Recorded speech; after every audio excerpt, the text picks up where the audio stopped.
Do you generally try to record live at the same time and get that feel? Is that how you create the feel and vibe, and then you go back? And is that a normal process, or is it always different for you when you're in the studio? I try to do recording in a way where you capture the live essence of the artist. So as much as possible, I'll set everyone up so that they have eye contact, and hopefully they're in the same room. I think that helps to raise the energy of everyone.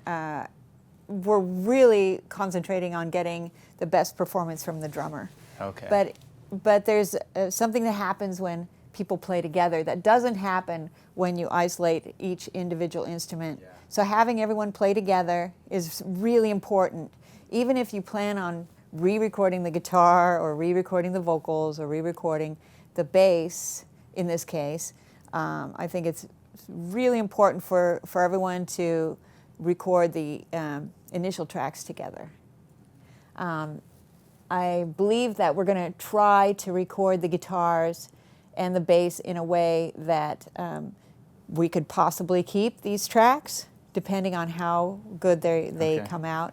We might detail the tracks by punching in and cleaning up maybe if we have a great take, but this section, the second verse of the guitar is not so good, we'll just go back and we'll just clean up that second verse only. I plan on re-recording the vocals though, because the vocalist is going to be recording in the room with the drums, and we'll get a lot of drum bleed. I'm not afraid of vocals getting into the drums. Okay. Basically, this type of band, and you'll hear, it is a kind of a noisy band. So if there is some voice in the headphone or in the overheads, it's not going to be a bad thing.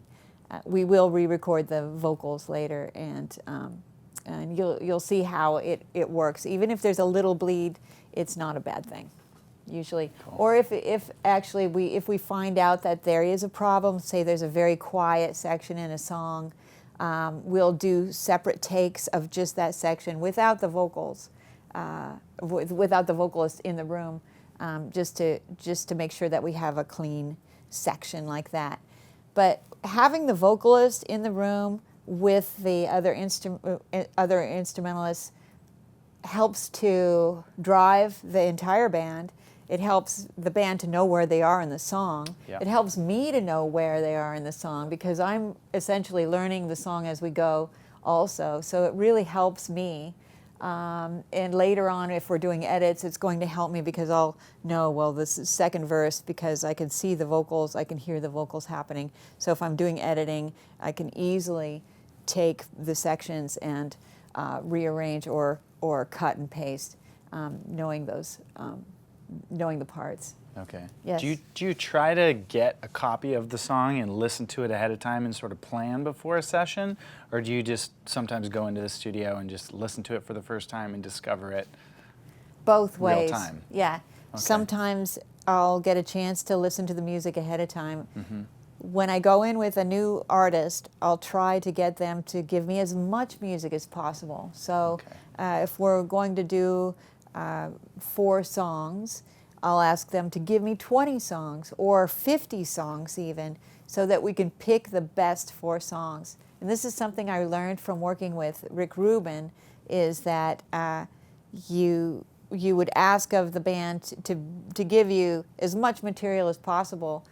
And no doubt, if you are given 300 songs, you're going to pick 12 or 20 of those songs, and they're going to be the best songs. So you're bound to have a better record because you had more to pick from. Okay. So I try to get that with every artist that I work with, is to get as much material ahead of time, to listen and make choices. If that's not possible, just coming in and having a little extra time on day one to listen to their material and make decisions about that is okay too. With the band Thunderpussy, I met with them previous, and we listened to 3-4 songs and made a decision that this one song was going to be our song. And the song is called Speed Queen. And I like it because it's got a swagger to it. Halfway through the song, they go from one tempo to a double tempo, and they step it up.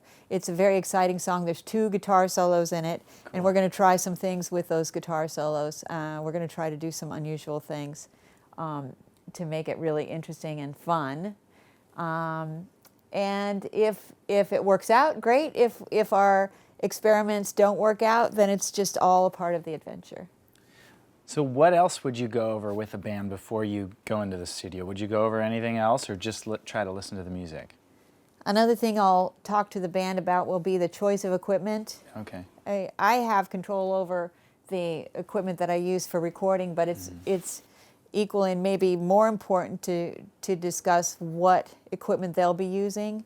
I want them to be comfortable with the equipment that they're using, but I also want it to be of a quality that I know that recording will be good. So they have the drum kit, which is a Ludwig stainless steel kit from the 70s. A great choice, very bombastic and loud drums. Yeah. I have a question if the kick drum is the quality that I'm looking for in that kit. I know the toms are great.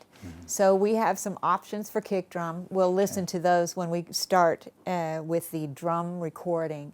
The other things that we have discussed is the bass amps, and there is in the house here at Avast, there is a SVT Ampeg, an original from late 70s SVT head. If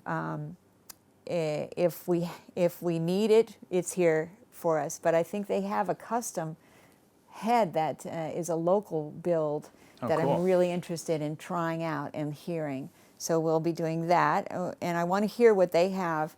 Also, the guitar player will be playing, I think she's bringing in an SG today, and she normally plays with vintage Marshalls. There are a couple Marshalls here at the house at Avast, so we'll use a split guitar setup where we're going to use a splitter pedal and go into 2 amps at the same time. Cool. In fact, we have a splitter that will allow us to go into more than 2, so we're going to actually set up some weird stuff just in case to see if it works and to see if it adds another dimension to what we're doing. So the choice of the equipment is very important. I also just really want the artists to be comfortable with what they're doing. So headphones will be important today, and my assistant Scott will be in charge of headphones. So we're crossing my fingers that works out. If not, we'll take some time and really work on getting the headphones so that they're all comfortable and they can hear each other and they can feel each other, and get a good performance. Cool. What if a band can't play with a click? If they come in and it's kind of just killing the vibe when they're playing with a click, what do you do in that situation? When it's difficult for an artist to play with a click, I'll do a couple things. The first thing I'll do is let them just play without a click, get the whole song down without the click. So I have a template basically to work with. Then I'll take section by section, find the right tempo, give them the click, give it a shot, and maybe take sections and see if we can get sections on a click. Wow. A lot of times it does kill the vibe to have someone who's not comfortable with a click playing with a click. It could potentially really kill the vibe. But I've had good luck with taking section by section with a click and then using the ones that still have great energy and cutting it into my master template, the freewheeling version, which is in Pro Tools. Okay. But yeah, I have in the past actually used a little drum machine that I'll turn on and off. So if the artist has difficulty playing with the click, or they start good on the click and then they drift, I turn off the click so that it doesn't bother them. And I'll restart it with a drum machine so that I'm kind of joining them instead of them trying to work with the click. And I like to do editing too. If possible, I'll fix any tempo fluctuations that are obvious and not good for the song. I'll do that editing in Pro Tools to fix it.